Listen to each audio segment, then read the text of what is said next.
أعوذ بالله من الشيطان الرجيم. بسم الله الرحمن الرحيم. لكل أمة جعلنا منسكا هم ناسكوه فلا ينازعنك في الأمر وادع إلى ربك إنك لعلى هدى مستقيم. وإن جادلوك فقل الله أعلم بما تعملون الله يحكم بينكم يوم القيامة فيما كنتم فيه تختلفون. ألم تعلم أن الله يعلم ما في السماء والأرض إن ذلك في كتاب إن ذلك على الله يسير إن ذلك على الله يسير إن ذلك على الله يسير إن ذلك على الله يسير.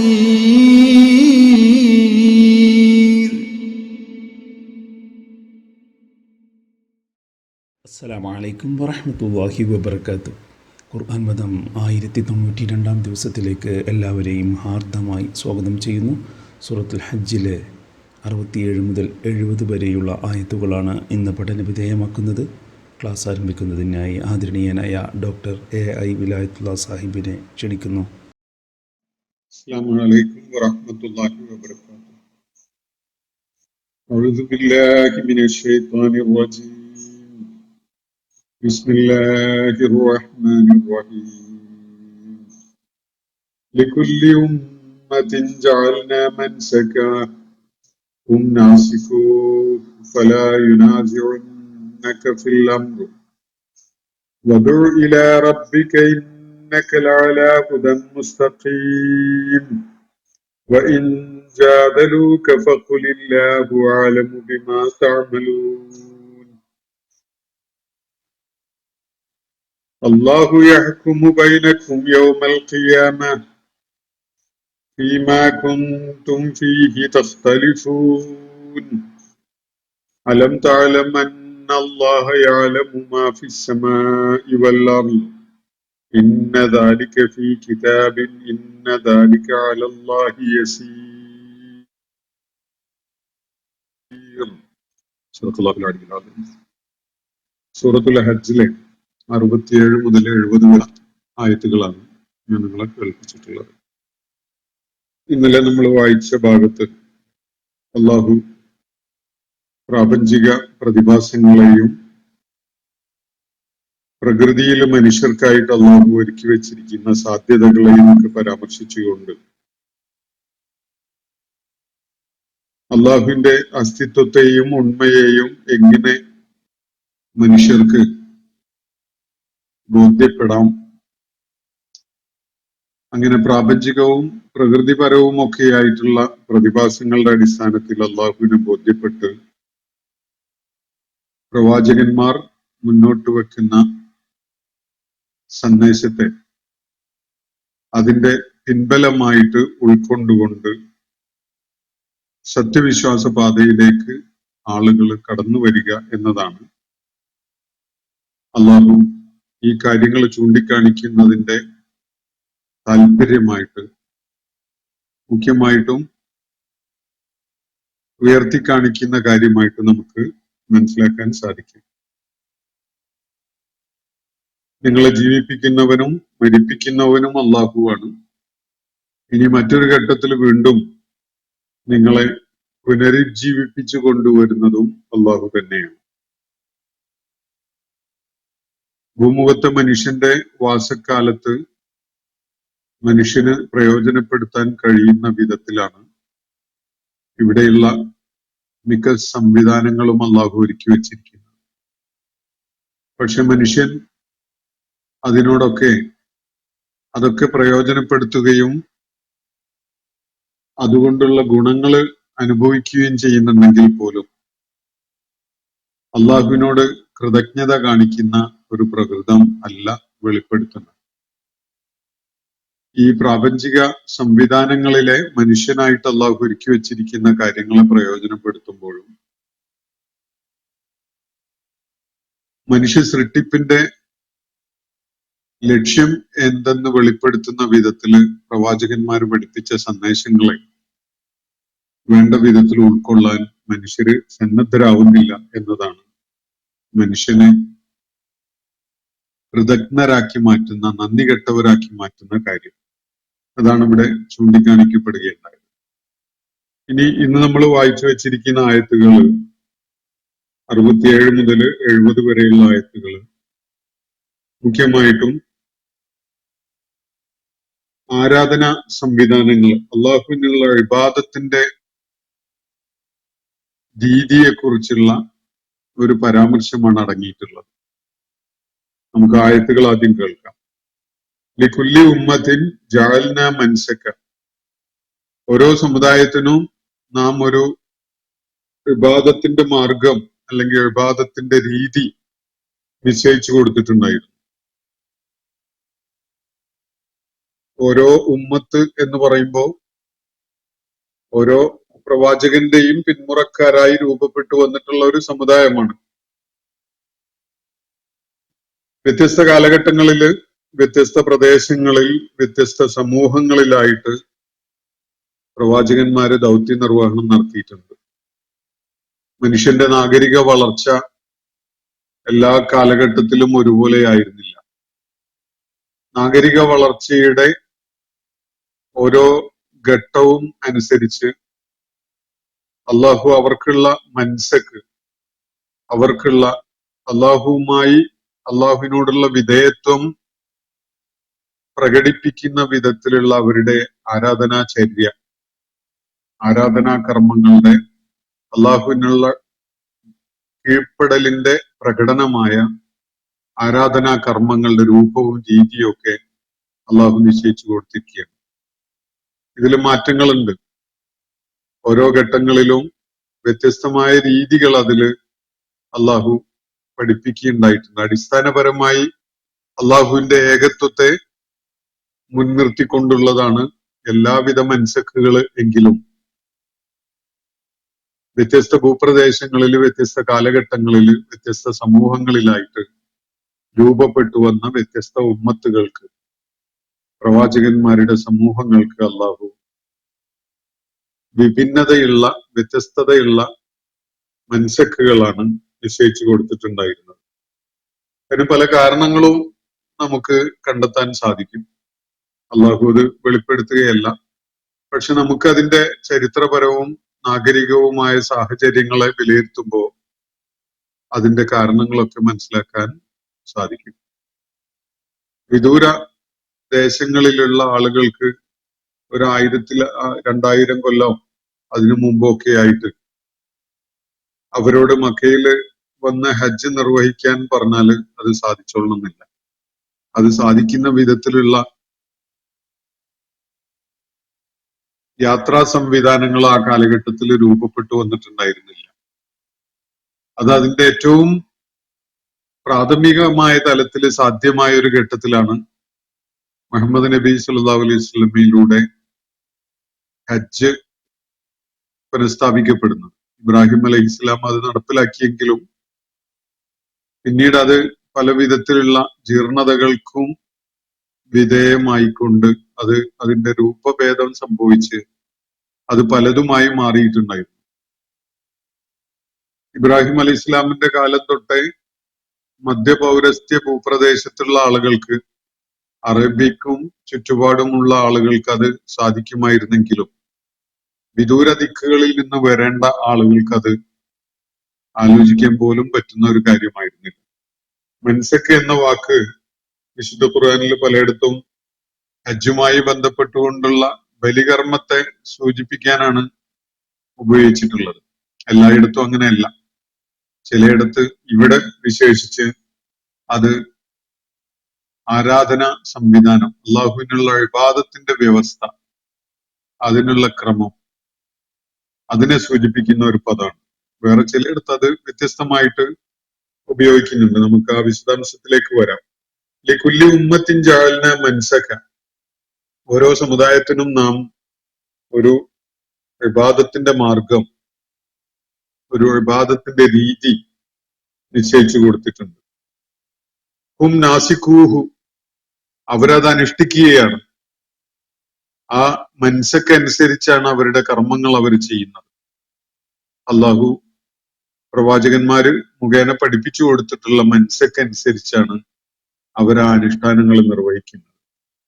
ഹും നാസിക്കൂഹു, അത് ഹും നാസിക്കൂഹു എന്ന് പറയുമ്പോൾ ഇപ്പോഴും അവർ ആ വിധത്തിൽ അനുഷ്ഠിക്കുന്നുണ്ട് എന്ന ഒരു സൂചനയല്ല. അതിനിവിടെ ഉപയോഗിച്ചിരിക്കുന്ന ഒരു നൗൺ ഫോമിലുള്ള, നാമരൂപത്തിലുള്ള ഒരു പദമാണ്. നാസിക് എന്ന് പറഞ്ഞാൽ അങ്ങനെയാണ്, അനുഷ്ഠാനം നടത്തുന്നവൻ എന്നാണ് അതിന്റെ അർത്ഥം.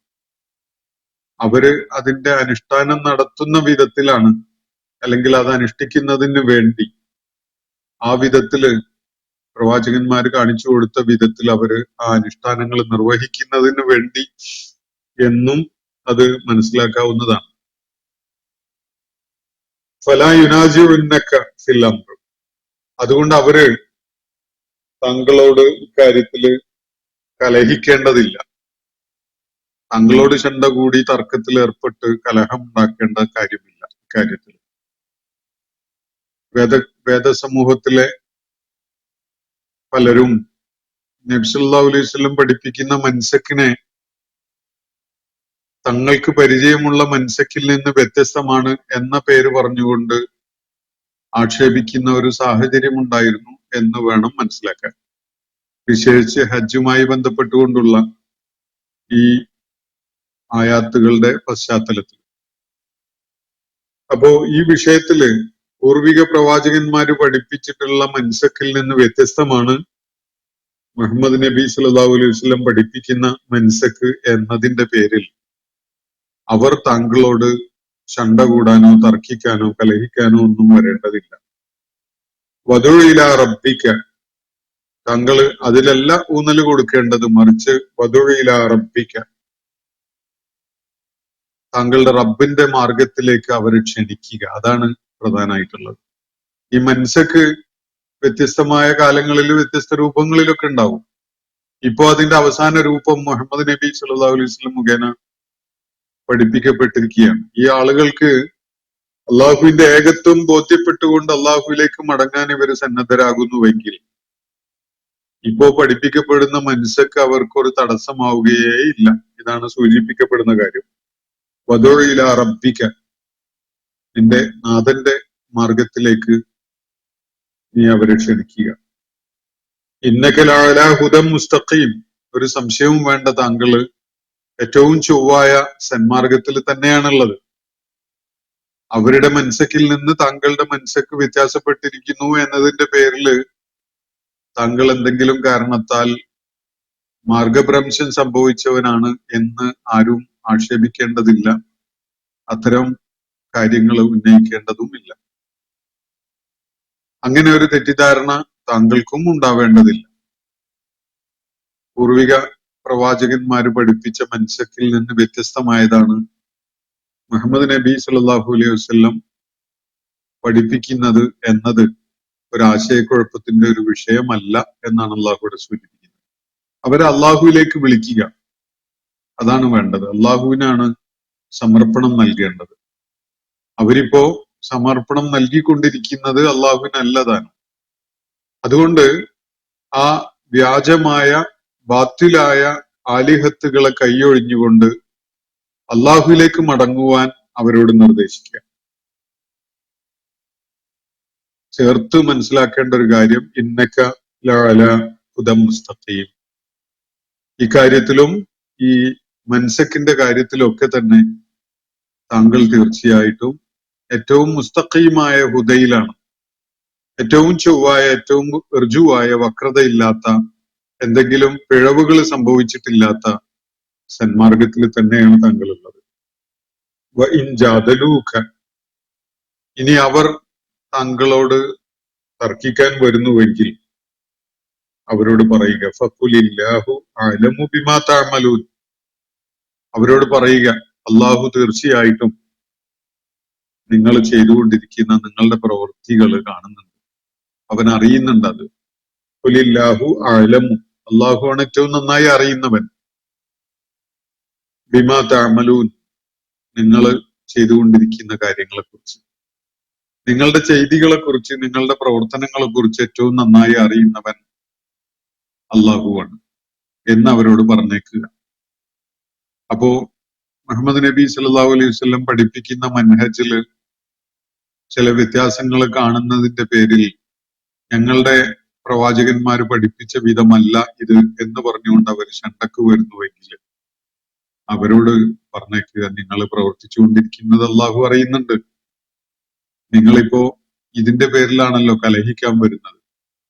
പക്ഷെ യഥാർത്ഥത്തിൽ നിങ്ങൾ എത്ര വഴിപിഴച്ചു പോയിട്ടുണ്ട്, നിങ്ങളുടെ പ്രവർത്തനങ്ങൾ എത്ര അടിസ്ഥാനരഹിതമായി മാറിയിട്ടുണ്ടായിരുന്നു എന്ന കാര്യം നന്നായി അറിയുന്നവനാണ് അള്ളാഹു. ആ അള്ളാഹുവാണ് മുഹമ്മദ് നബി സല്ലല്ലാഹു അലൈഹി വസല്ലമിന് ഹുദം മുസ്തഖീം നൽകിയിട്ട് ഇപ്പോ ഈ ദൗത്യ നിർവഹണം നടത്താൻ ചുമതലപ്പെടുത്തിയിരിക്കുന്നത്. അതുകൊണ്ട് ആശയക്കുഴപ്പമൊന്നുമില്ലാതെ പ്രവാചകരെ താങ്കൾക്ക് മുന്നോട്ട് നീങ്ങാം എന്നാണ് അള്ളാഹുവിടെ സജസ്റ്റ് ചെയ്യുന്നത്. അള്ളാഹു യഹ്കുമു ബൈനക്കും, അള്ളാഹു നിങ്ങൾക്കിടയിൽ വിധി കൽപ്പിക്കും. ഇപ്പൊ നിങ്ങൾക്ക് ചില തർക്കങ്ങളൊക്കെ ഉന്നയിക്കാനുണ്ടല്ലോ. പൂർവിക പ്രവാചകന്മാരുടെ സമുദായത്തിൽപ്പെട്ടവരാണ് നിങ്ങൾ എന്ന കാരണത്താൽ നിങ്ങൾ മുഹമ്മദ് നബി സല്ലല്ലാഹു അലൈഹി വസല്ലം ഇപ്പോ അന്ത്യനാൾ വരെയുള്ള മുഴുവൻ മനുഷ്യർക്കുമായിട്ട് അവതരിപ്പിക്കുന്ന മൻസക്കിനെ അംഗീകരിക്കാനോ അതിനെ ഉൾക്കൊള്ളാനോ സന്നദ്ധരാവുന്നില്ല എന്ന നിങ്ങളുടെ ഈ നിലപാട്, ഈ ഒരു പശ്ചാത്തലത്തിൽ അള്ളാഹു പറയുന്ന അള്ളാഹു യഹ്കുമു ബൈനക്കും യൗമൽ ഖിയാമ, ഉയർത്തെഴുന്നേൽപ്പിന്റെ നാളില് തീർച്ചയായിട്ടും അള്ളാഹു നിങ്ങൾക്കിടയിൽ വിധി കൽപ്പിക്കും. ആര് ചെയ്തതാണ് ശരിയായത്, ആര് പിന്തുടർന്ന വഴിയായിരുന്നു അബദ്ധമായിരുന്നത് എന്ന വിധത്തിൽ യഹ്കുമു ബൈനക്കും യൗമൽ ഖിയാമത്തി ഫീമാ കുൻതും ഫീഹി തഖ്തലിഫൂൻ, ഫീമാ കുൻതും ഫീഹി തഖ്തലിഫൂൻ, നിങ്ങൾ ഏതൊക്കെ കാര്യത്തിലാണോ ഇഖ്തിലാഫിൽ കഴിഞ്ഞിരുന്നത്, അഭിപ്രായ ഭിന്നതയിലും അനൈക്യത്തിലുമായിട്ട് നിങ്ങൾ കഴിയുന്നത്, ഈ കാര്യത്തില് അള്ളാഹുവിന്റെ വിധി വരാൻ പോവുകയാണ്. ഉയർത്തെഴുന്നേൽപ്പ് നാളിൽ നിങ്ങൾക്ക് തീർച്ചയായിട്ടും അള്ളാഹുവിന്റെ ഇത് സംബന്ധമായ വിധി ലഭിക്കും. അതുവരെ നിങ്ങൾക്കുള്ള സമയമാണ്. നിങ്ങളുടെ ബുദ്ധിയും കഴിവും നിങ്ങളുടെ ജ്ഞാനസ്രോതസ്സുകളും ഒക്കെ പ്രയോജനപ്പെടുത്തിയിട്ട് നിങ്ങൾ എന്ത് ചെയ്യുന്നു എന്നതാണ് അള്ളാഹു നിരീക്ഷിച്ചുകൊണ്ടിരിക്കുന്നത്. അതാണ് അള്ളാഹു തൊട്ട് മുകളിൽ പറയുകയുണ്ടായത്, അള്ളാഹു അഅലമു ബിമാ തഅമലൂൻ, നിങ്ങൾ ചെയ്തുകൊണ്ടിരിക്കുന്ന നിങ്ങളുടെ പ്രവർത്തനങ്ങളൊക്കെയും ഏറ്റവും നന്നായി അറിയുന്നവൻ അള്ളാഹുവാണ്. നിങ്ങൾ ഈ മനസ്സിലെ വ്യത്യാസങ്ങൾ ഇപ്പൊ ചൂണ്ടിക്കാണിച്ചുകൊണ്ട് കലഹിക്കാൻ വരികയാണ്. പക്ഷെ നിങ്ങൾ എന്താണ് ചെയ്യുന്നത് എന്നത് നിങ്ങൾ ആലോചിക്കുന്നുണ്ടോ എന്നതാണ് വിഷയം. അള്ളാഹു അത് കാണുന്നുണ്ട്, അറിയുന്നുണ്ട്. അന്ത്യനാളിൽ തീർച്ചയായിട്ടും നിങ്ങൾക്കിടയിൽ നിങ്ങൾ ഭിന്നിച്ചുകൊണ്ടിരുന്ന ഇഖ്തിലാഫിൽ ഏർപ്പെട്ട വിഷയങ്ങളിൽ അള്ളാഹുവിന്റെ വിധി നൽകപ്പെടുന്നതാണ് എന്നാണ് ഇവിടെ വ്യക്തമാക്കുന്നത്. അലം തഅലം അന്നല്ലാഹ യഅലമു മാ ഫിസ് സമാഇ വൽ അർദ്, പ്രവാചകരെ താങ്കൾക്ക് അറിയില്ലേ, നിശ്ചയമായിട്ടും അള്ളാഹു ആകാശങ്ങളിലുള്ളതും ഭൂമിയിലുള്ളതും അറിയുന്നുണ്ട്. ഒരു കാര്യവും അവന്റെ ശ്രദ്ധയിൽ നിന്ന്, അവന്റെ ജ്ഞാനത്തിൽ നിന്ന് വെളിയിലല്ല. ആകാശത്തിലും ഭൂമിയിലുമുള്ള സകല സംഗതിയും അവന്റെ ജ്ഞാനപരിധിക്കുള്ളിലാണ്. അപ്പൊ അള്ളാഹുവിന്റെ ജ്ഞാനത്തിന്റെ വൃത്തത്തിൽ മേഖലയിൽ പെട്ടതാണ് ഇതൊക്കെയും തന്നെ. അലം തഅലം അന്നല്ലാഹ യഅലമു മാ ഫിസ് സമാഇ വൽ അർദ് ഇന്ന ദാലിക ഫീ കിതാബ്. നിശ്ചയമായിട്ടും ഈ കാര്യം വേദഗ്രന്ഥത്തില് അള്ളാഹുവിന്റെ കിതാബില് രേഖപ്പെട്ടതാണ്. ഇന്ന ദാലിക ഫീ കിതാബ്. ആകാശത്തിലും ഭൂമിയിലുമുള്ള സകലതും അവൻ അറിയുന്നു എന്നതും അതുപോലെയുള്ള അതുമായി ബന്ധപ്പെട്ട കാര്യങ്ങളൊക്കെ തന്നെ അവന്റെ കിതാബിൽ രേഖപ്പെട്ടതാണ്. സകല വേദഗ്രന്ഥങ്ങളും പ്രപഞ്ചവുമായി ബന്ധപ്പെട്ടുകൊണ്ടുള്ള സകല കാര്യങ്ങളും അള്ളാഹു രേഖപ്പെടുത്തിയിരിക്കുന്ന ഒരു കിതാബിനെ കുറിച്ചുള്ള ഒരു പരാമർശമാണ്. അതിൽ നിന്ന് അവന്റെ ശ്രദ്ധയിലോ അവന്റെ പരിഗണനയിലോ ഇല്ലാത്തതായി യാതൊന്നും തന്നെ ഇല്ല. ആകാശത്തിലും ഭൂമിയിലും സംഭവിക്കുന്ന ഓരോ ചെറുതും വലുതുമായ കാര്യവും അവൻ അറിയുന്നു എന്ന് മാത്രമല്ല, അവന്റെ രേഖയിൽ അവന്റെ പ്രമാണത്തിൽ അത് രേഖപ്പെട്ട് കിടക്കുന്നതുമാണ്. ഇന്നദാലിക അലല്ലാഹി യസീർ. ആ വിധത്തില് സകല സംഗതികളെയും മാപ്പ് ചെയ്യുക എന്നത് അള്ളാഹുവിനെ സംബന്ധിച്ചിടത്തോളം വളരെ എളുപ്പമുള്ള ഒരു കാര്യവും. അപ്പൊ അള്ളാഹു ഡോക്യുമെന്റ് ചെയ്യാത്തതായ ഒരു കാര്യവുമില്ല. അവന്റെ കിതാബിൽ രേഖപ്പെടാത്തതായിട്ട് ഈ പ്രപഞ്ചത്തിലോ ഭൂമിയിലോ യാതൊന്നുമില്ല. ഈ പ്രപഞ്ച സാകല്യത്തിൽ എവിടെയെങ്കിലും എന്തെങ്കിലും സംഭവിക്കുന്നുണ്ടെങ്കിൽ തീർച്ചയായിട്ടും അത് അള്ളാഹുവിന്റെ കിതാബിൽ രേഖപ്പെട്ടിട്ടുള്ളത് തന്നെയാണ്. അവന്റെ അറിവിൽപ്പെടാത്തതായിട്ട് യാതൊന്നും സംഭവിക്കില്ല. ഇതൊക്കെയും രേഖപ്പെടുത്ത് എന്ന് മനുഷ്യൻ ആലോചിക്കുന്നുണ്ടാവും. പക്ഷെ അള്ളാഹുവിനെ സംബന്ധിച്ചിടത്തോളം അത് വളരെ എളുപ്പമുള്ള കാര്യമാണ് എന്നാണ് അള്ളാഹു പറയുന്നത്. ഇപ്പൊ നമ്മള് സൈബർ സ്പേസിൽ ക്ലൗഡില് നമ്മള് ഒരുപാട് ഡേറ്റ സ്റ്റോർ ചെയ്ത് വെക്കുന്നുണ്ട് മനുഷ്യർ. അത് വീഡിയോസ് ഉണ്ട്, ടെക്സ്റ്റ് മെസ്സേജസ് ഉണ്ട്, അതുപോലെയുള്ള വളരെ കാര്യങ്ങൾ നമ്മൾ ഇന്റർനെറ്റിന്റെ സഹായത്തോടു കൂടി ക്ലൗഡിൽ സ്റ്റോർ ചെയ്ത് വെക്കുകയാണ്. നമുക്ക് അങ്ങനെ നിരന്തരം നമ്മൾ ചെയ്തുകൊണ്ടിരിക്കുന്ന കമ്പ്യൂട്ടറിലോ ലാപ്ടോപ്പിലും മൊബൈലിലൊക്കെ ചെയ്തുകൊണ്ടിരിക്കുന്ന പ്രവർത്തനങ്ങളൊക്കെ തന്നെ സ്റ്റോർ ചെയ്യപ്പെടാനുള്ള ഒരു സംവിധാനം മനുഷ്യർക്ക് തന്നെ വികസിപ്പിച്ചെടുക്കാൻ സാധിച്ചിട്ടുണ്ട്. ഒരു 20-25 വർഷങ്ങൾക്ക് മുമ്പ് ആലോചിക്കാൻ പോലും പറ്റാത്ത ഒരു കാര്യമായിരുന്നു ഇത്. എന്നാൽ ഇന്ന് മനുഷ്യരത് എല്ലാവരും തന്നെ ചെയ്യുന്നുണ്ടെന്ന് മാത്രമല്ല, വളരെ വ്യാപകമായിട്ട് എല്ലാ ജീവിത മേഖലകളിലും അത് വിനിയോഗിക്കപ്പെടുകയും ചെയ്യുന്നുണ്ട്, പ്രയോജനപ്പെടുത്തപ്പെടുന്നുണ്ട്. ഡോക്ടർമാര്, എഞ്ചിനീയർമാര്, അധ്യാപകര്, അതുപോലെ ഈ ട്രാൻസ്പോർട്ട് കോർപ്പറേഷൻ, വിമാന കമ്പനികള്, ബാങ്കിങ് സംവിധാനങ്ങള്, ഇതൊക്കെയും തന്നെ എല്ലാം സൂക്ഷിക്കുന്നത് ഇതുപോലെയുള്ള സ്രോതസ്സുകളിലായി മാറിയിട്ടുണ്ട്. അപ്പൊ ഇന്ന് എല്ലാ കാര്യങ്ങളെയും അള്ളാഹു ഒരു ഡോക്യുമെന്റിൽ രേഖപ്പെടുത്തിയിട്ടുണ്ട് എന്ന് പറയുന്നത് ഒരാൾക്കും തന്നെ അവിശ്വസനീയമായിട്ട് തോന്നേണ്ടതില്ല. പക്ഷെ ഒരു കാലത്ത് അങ്ങനെ തോന്നുമായിരുന്നു. അള്ളാഹുടെ നടത്തുന്ന ഒരു പരാമർശം ദാലിക അലല്ലാഹി യസീർ എന്ന്. അള്ളാഹുവിനെ സംബന്ധിച്ചിടത്തോളം ഇത് വളരെ വളരെ എളുപ്പമുള്ള ഒരു കാര്യമാണ്. മനുഷ്യന് തന്നെ അത് എളുപ്പമായി മാറിയിട്ടുണ്ട്. ഒരു 25 കൊല്ലം മുമ്പ് മനുഷ്യന് അത്ഭുതപ്പെട്ട് അതിന്റെ ആ ഇമ്മൻസിറ്റി ആലോചിച്ചിട്ട് ബോധക്കേട് ഉണ്ടാവുമായിരുന്നു. ഇന്ന് അങ്ങനെയല്ല. ഇന്ന് നമ്മൾ ചെയ്യുന്നതും പറയുന്നതുമായ സകല കാര്യങ്ങളും സ്റ്റോർ ചെയ്യപ്പെടുന്ന ഒരു സംവിധാനം മനുഷ്യര് ദിനേന ഉപയോഗപ്പെടുത്തിക്കൊണ്ടിരിക്കുകയാണ്. അപ്പോ സകല സംഗതികളും അള്ളാഹു അവന്റെ കിതാബില്, അവന്റെ സേവിങ് സിസ്റ്റത്തിൽ ഡോക്യുമെന്റ് ചെയ്ത് വെച്ചിരിക്കുന്നു എന്ന് പറയുമ്പോൾ അത് അള്ളാഹുവിനെ സംബന്ധിച്ചിടത്തോളം ആ സിസ്റ്റം ഡീഫോൾട്ട് ആയിട്ട് അങ്ങനെ തുടക്കത്തിലെ ആക്കി വെക്കേണ്ട ഒരു പ്രശ്നമേ ഉള്ളൂ. പിന്നെ ഒന്നും അറിയേണ്ടതില്ല. അതവിടെ രേഖപ്പെടുകയാണ് നിരന്തരം. മനുഷ്യര് ചെയ്യുന്ന പോലും അങ്ങനെയാണ്. ഡോക്യുമെന്റ് ചെയ്യപ്പോ ഒരു സർവിലൻസ് ക്യാമറ നമ്മൾ സ്ഥാപിച്ചു കഴിഞ്ഞാൽ ഓരോ ഇമേജും നമ്മൾ അറിഞ്ഞുകൊണ്ടല്ല അതിൽ പതിയുന്നത്. ഇത് മനുഷ്യന്റെ കാര്യത്തിൽ സാധ്യമാണെങ്കിൽ അള്ളാഹു പ്രപഞ്ച സൃഷ്ടിപ്പിൽ തന്നെ ചെയ്തു വെച്ചിട്ടുള്ള ഒരു സംവിധാനമാണ് അത്. അതങ്ങനെ പ്രവർത്തനക്ഷമമാണ്. അള്ളാഹു അറിയില്ല എന്നല്ല പറയുന്നത്, അള്ളാഹു തീർച്ചയായിട്ടും അറിയും. പക്ഷെ അത് അള്ളാഹു എന്തെങ്കിലും ഒരു എഫേർട്ട് എടുത്ത് ചെയ്യേണ്ട ഒരു കാര്യമാണ് എന്നൊരു ധാരണ ആർക്കും വേണ്ടതില്ല. ഇന്നദാലിക അലല്ലാഹി യസീർ.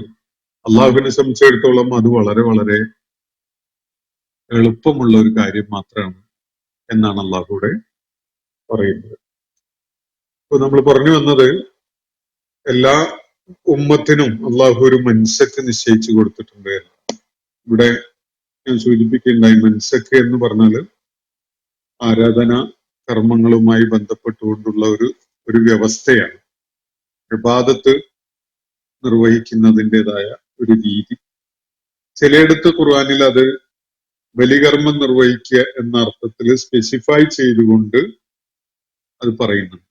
അവിടെ അള്ളാഹു ചില കന്നുകാലികളെ നിങ്ങൾക്കായിട്ട് അള്ളാഹുവിന്റെ നാമം ഉച്ചരിക്കാൻ വേണ്ടി എന്ന് പ്രത്യേകം പറഞ്ഞ ഒരു സന്ദർഭത്തിലാണ് നമ്മൾ പിന്നിട്ട ഭാഗത്ത് അങ്ങനെ ഒരു അർത്ഥകൽപ്പന നൽകുകയുണ്ടായിട്ടുള്ളത്. എന്നാൽ അത് പൊതു അർത്ഥത്തിലാണ് ബാക്കിയിടങ്ങളിൽ ഉപയോഗിക്കപ്പെടുന്നത്. മൻസക്ക് എന്നതുകൊണ്ട് അള്ളാഹുവിനുള്ള അർപ്പണത്തിന്റെ, അള്ളാഹുവിനുള്ള വിധേയപ്പെടലിന്റെ, അള്ളാഹുവിനുള്ള ആരാധനാ കർമ്മങ്ങളുടെ ഒക്കെ ഒരു ക്രമവും വ്യവസ്ഥയും അതെല്ലാ സമൂഹങ്ങളിലും അള്ളാഹു പ്രവാചകന്മാരും മുഖേന നടപ്പിലാക്കിയിട്ടുണ്ട്.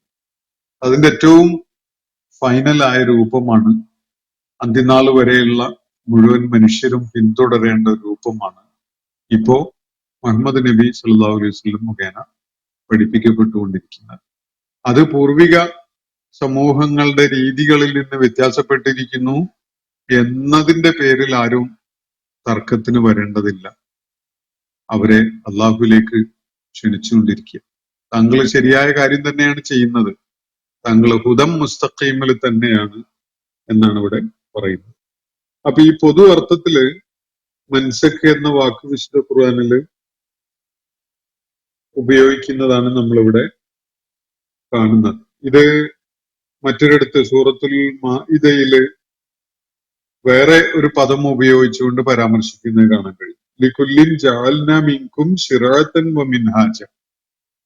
നിങ്ങളിൽ ഓരോ വിഭാഗത്തിനും നാം ഒരു ശരീഅത്തും ഒരു അനുഷ്ഠാന കർമ്മ രീതിയും പഠിപ്പിച്ചിട്ടുണ്ട്, നിശ്ചയിച്ചിട്ടുണ്ട് എന്നാണ് അവിടെ പറയുന്നത്. ഇവിടെ ഉപയോഗിച്ചിരിക്കുന്ന വാക്ക് ശിറാഅത്തും മിൻഹാജുമാണ്.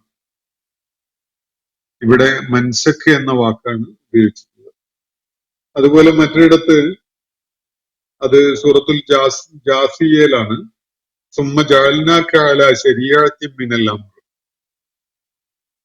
പിന്നീട് എന്ന് പറഞ്ഞ പൂർവിക ഇസ്രായേൽ സമൂഹത്തിലെ പ്രവാചകന്മാരുടെയൊക്കെ കാലശേഷം താങ്കളെ നാം ഒരു ശരീഅത്ത് നൽകപ്പെട്ട വ്യവസ്ഥയിലാണ് നിയോഗിച്ചിട്ടുള്ളത്. ദീനുമായി ബന്ധപ്പെട്ടുകൊണ്ട് അള്ളാഹുവിന്റെ കർമാനുഷ്ഠാനങ്ങൾ അത് വ്യത്യസ്തമായ ഒരു ശരീഅത്ത് പഠിപ്പിച്ചുകൊണ്ടാണ് താങ്കളെ നിയോഗിച്ചിട്ടുള്ളത്. അതുകൊണ്ട് ഫത്തബിഅഹ, താങ്കൾ അത് പിൻപറ്റണം. വലാ തത്തബിഅ അഹ്വാ അല്ലദീന ലാ യഅലമൂൻ. അറിവില്ലാത്ത ആളുകളുടെ മനസ്സിലെ തോന്നലുകളെയല്ല താങ്കൾ പിൻപറ്റേണ്ടത്. ഇതാണ് അള്ളാഹു അവിടെ വ്യക്തമാക്കുന്ന കാര്യം സൂറത്തുൽ ജാസിയയിൽ. അപ്പൊ ശരീഅത്ത്, അതുപോലെ ശിറാഅത്ത്, മിൻഹാജ് തുടങ്ങിയിട്ടുള്ള പദങ്ങൾ ഈ മൻസക്ക് എന്ന പദങ്ങളുടെ പര്യായമായിട്ടാണ് ഇത്തരം സന്ദർഭങ്ങളിൽ ഉപയോഗപ്പെടുത്തിയിട്ടുള്ളത് എന്നത് നമുക്ക് കാണാൻ സാധിക്കും. അപ്പോ സൂറത്തുൽ ഹജ്ജിലെ 67 മുതൽ 70 വരെയുള്ള ആയത്തുകളാണ് നമ്മൾ ഇന്ന് പഠന വിധേയമാക്കിയിട്ടുള്ളത്. അള്ളാഹുവിന്റെ ദൂതൻ പഠിപ്പിക്കുന്ന, ഇപ്പോ നടപ്പിലാക്കിക്കൊണ്ടിരിക്കുന്ന ശരീഅത്തിന്റെ കാര്യത്തില് അല്ലെങ്കിൽ മൻസക്കിന്റെ കാര്യത്തില് ചില ഭിന്നതയൊക്കെ ഉണ്ടായിരുന്ന ആളുകൾ, പൂർവിക വേദസമൂഹങ്ങളിൽപ്പെട്ട ആളുകൾ, അവര് അതിന്റെ പേരിൽ താങ്കളോട് തർക്കിക്കാൻ വരുന്നതിനെ വലിയ കാര്യമാക്കേണ്ടതില്ല. അവരെ അള്ളാഹുവിലേക്ക് ക്ഷണിക്കുക. അവര് ചെയ്തുകൊണ്ടിരിക്കുന്നത് അള്ളാഹു നിരീക്ഷിക്കുന്നുണ്ട് എന്ന കാര്യം അവരെ അറിയിക്കുകയും ചെയ്യാം. ഇതുപോലെയുള്ള മൻസക്കുകൾ നേരത്തെയും വ്യത്യസ്തതയുള്ള വിധത്തില് പഠിപ്പിക്കപ്പെട്ടിട്ടുണ്ട്. പല ദൂതന്മാരും അങ്ങനെ ചെയ്തിട്ടുണ്ട്. താങ്കൾക്കൊന്നും പഴച്ചു പോയതൊന്നുമല്ല. താങ്കള് ഹുദം മുസ്തഖീമിൽ തന്നെയാണ്. അതുകൊണ്ട് ചുമതലപ്പെടുത്തപ്പെട്ട കാര്യം കൃത്യമായിട്ട് പാലിച്ചുകൊണ്ട് മുന്നോട്ട് പോവുക. ഇതാണ് അള്ളാഹു നബി സല്ലല്ലാഹു അലൈഹി വസല്ലമക്ക് നിർദ്ദേശമായിട്ട് നൽകുന്നത്. അവരിനിയും തർക്കിക്കാൻ വരികയാണെങ്കിൽ അന്ത്യനാളില് നിശ്ചയമായിട്ടും അള്ളാഹു നിങ്ങൾക്കിടയിൽ വിധി പറയും എന്ന കാര്യം കൂടി അവരെ അറിയിച്ചാൽ മതി. ഇതാണ് നബി സല്ലല്ലാഹു അലൈഹി വസല്ലമയോട് അള്ളാഹു നിർദ്ദേശിക്കുന്ന കാര്യം. ഇന്നത്തെ സെഷൻ ഞാനിവിടെ അവസാനിപ്പിക്കുകയാണ്. വാഖിറു ദഅ്വാന അനിൽ ഹംദുലില്ലാഹി റബ്ബിൽ ആലമീൻ. അസ്സലാമു അലൈക്കും വറഹ്മത്തുള്ളാഹി വബറകാതുഹു. ഇന്നത്തെ ഖുർആൻ പദം ഇവിടെ സമാപിക്കുന്നു. ഖുർആൻ പഠനത്തിൽ പങ്കെടുത്ത എല്ലാവർക്കും അള്ളാഹു അർഹമായ പ്രതിഫലം നൽകി അനുഗ്രഹിക്കട്ടെ. വആഖിറു ദഅ്വാന അനിൽ ഹംദുലില്ലാഹി റബ്ബിൽ ആലമീൻ. അസ്സലാമു അലൈക്കും വറഹ്മത്തുള്ളാഹി വബറകാതുഹു.